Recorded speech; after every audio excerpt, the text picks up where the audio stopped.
Is Logan Paul destroying Pokemon or using his influence to share Pokemon to a more expansive audience? I'm Pokemon Classics, and I invite you to join me for an in-depth analysis of Logan Paul's relationship with the Pokemon market. Let's roll into it.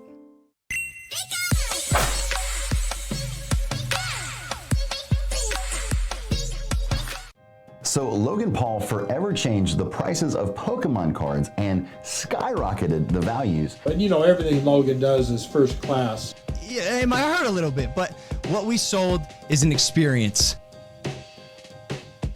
Like the YouTube star himself, Logan Paul's engagement in the Pokemon trading card game and the resultant consequences it has had for many collectors and players remains an ongoing topic of controversy within the Pokemon community.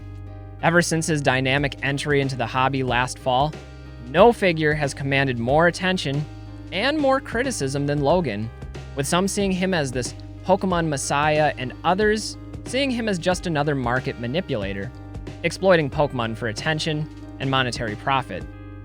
Admittedly, I don't know and can't know for sure what Logan's motives are.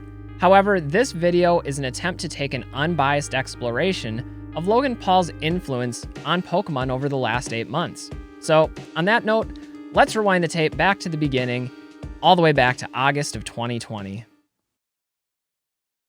The auction ends in 2 days. Let's see what happens. I am holding in my hand the rarest, most expensive box of Pokemon cards on the planet. This is absolutely insane. Last fall, Logan Paul purchased a first edition base set booster box, one of the rarest and most historically significant items in Pokemon, for a record price of $165,000 from Heritage Auctions. That's $204,000 after applying the buyer's premium. With over 23 million followers on YouTube alone, Logan's entry into the market and subsequent plan to host a YouTube celebrity box break only added fuel onto an already overheating Pokemon market. With the help and advice of some well-known figures in the hobby and others in the YouTube community, Logan's 36 packs were quickly sold to the tune of $11,111 each. Just doing the math, that's 36 packs times over 11,000. I didn't buy the pack and the cards itself. What I bought was the opportunity to be involved in one of the biggest Pokemon live streams of all time, one of the biggest Pokemon events of all time, and to get some exposure plus content out of the Logan Paul live stream. Now, to be fair, I can't fault Logan for his sense of entrepreneurship here. And to be honest, his livestream was incredibly nostalgic and well produced for a box break. Logan showcased genuine excitement for the cards. Well, most of them. Oh wow, a Poliwrath! It's a card. And featured a number of familiar names in the Pokemon card community.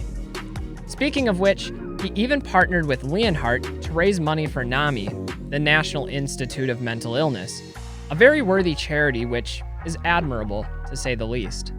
Together, they shattered NAMI's fundraising record and secured over $450,000 in donations. For these reasons, it's really hard to be overly critical of Logan Paul's entry into the Pokemon hobby.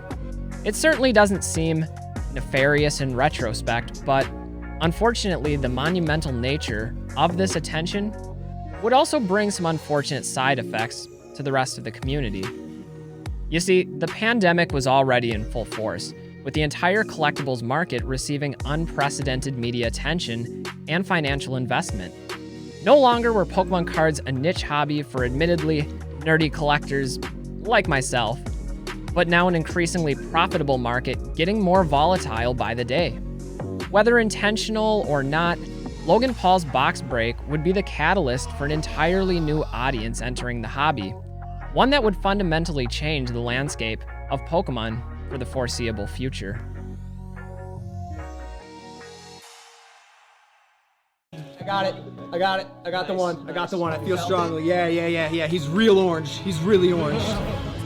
This brings us to October of 2020, when Logan Paul released another Pokemon-themed video documenting his acquisition of a first edition PSA 10 Charizard for yet another record-setting price. Gary's been kind enough to invite us to his house, show his collection off a little bit. And then, I'm gonna try to make him an offer that he can't refuse. For those unaware, Gary, the world's premier Charizard collector, invited Logan and his team into his home to discuss Pokemon cards and ultimately agreed to sell Logan one of his prized possessions, a first edition PSA 10 Charizard for $150,000. Truly a landmark sale for a card many would consider the most iconic card in the Pokemon trading card game. To being worth over record-setting prices. For the next several months, Pokemon would be characterized by record prices, product shortages, and an unprecedented wave of scalping.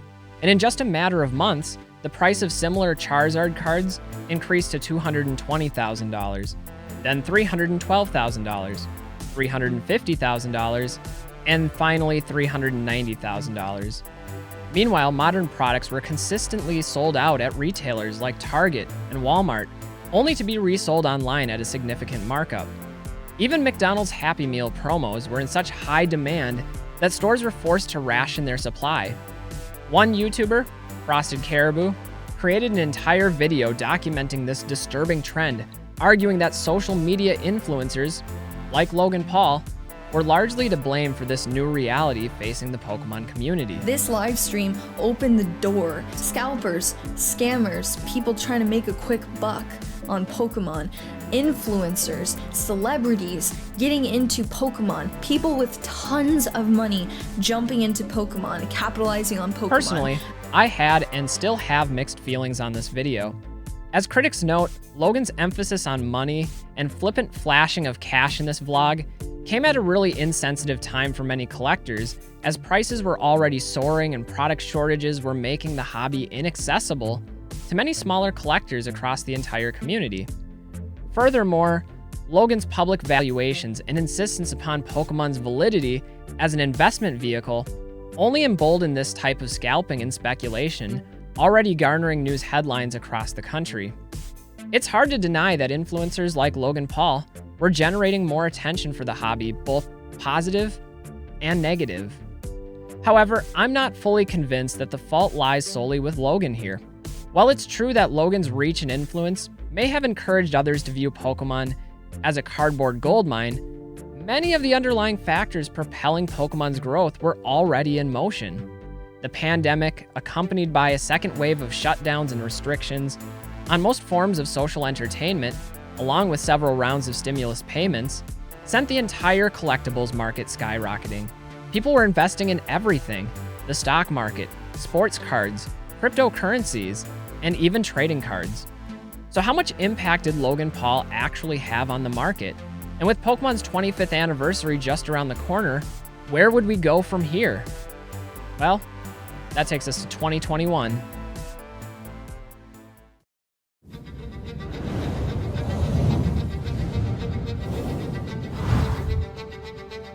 After 3 months, I have finally acquired the most valuable Pokemon collection in the world, and I'm going to be opening one of these first edition boxes on February 27th, aka Pokemon Day, the 25th anniversary of Pokemon.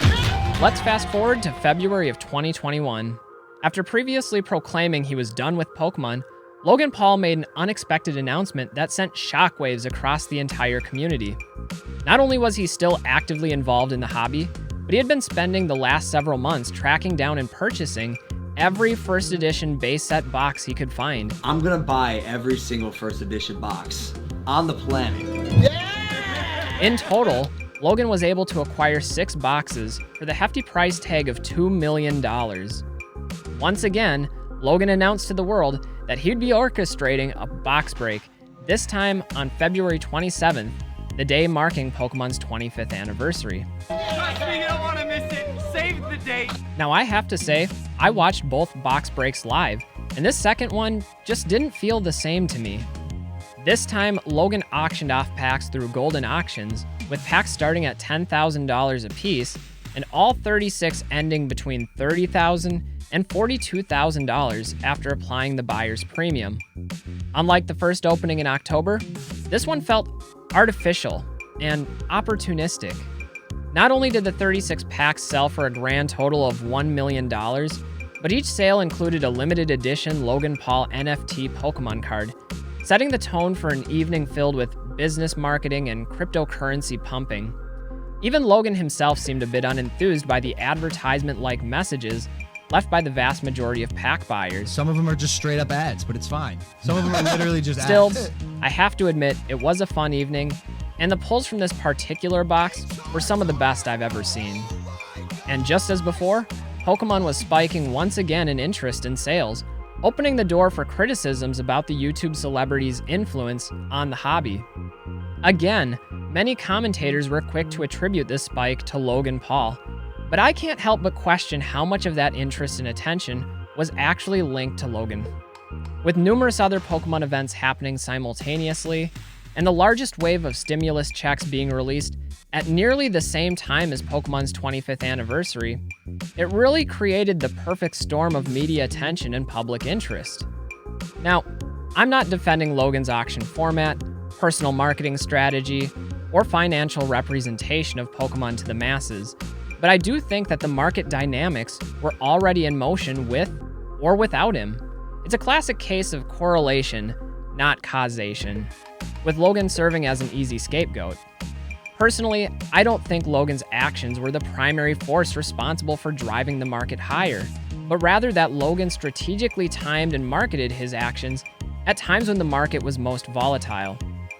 Fortunately, over the last few months since Pokemon Day, the market has begun to stabilize, with Pokemon finally producing more product, grading companies making ground on their backlogs, and supply and demand leading prices to a state of equilibrium. Of course, that's not the last we would see of Logan Paul in the Pokemon space. Oh no, he'd be back, and in a big way. This is a Pokemon card. It's a BGS 10 Charizard, first edition Charizard. Shit, this is $1 million card, baby. Like this is the card that I walked out with to the Floyd Mayweather fight. This is $1 million card. Ever the entrepreneur, Logan Paul set his sights on a new target, an exhibition boxing match with Floyd Mayweather, one of the greatest boxers in the history of the sport.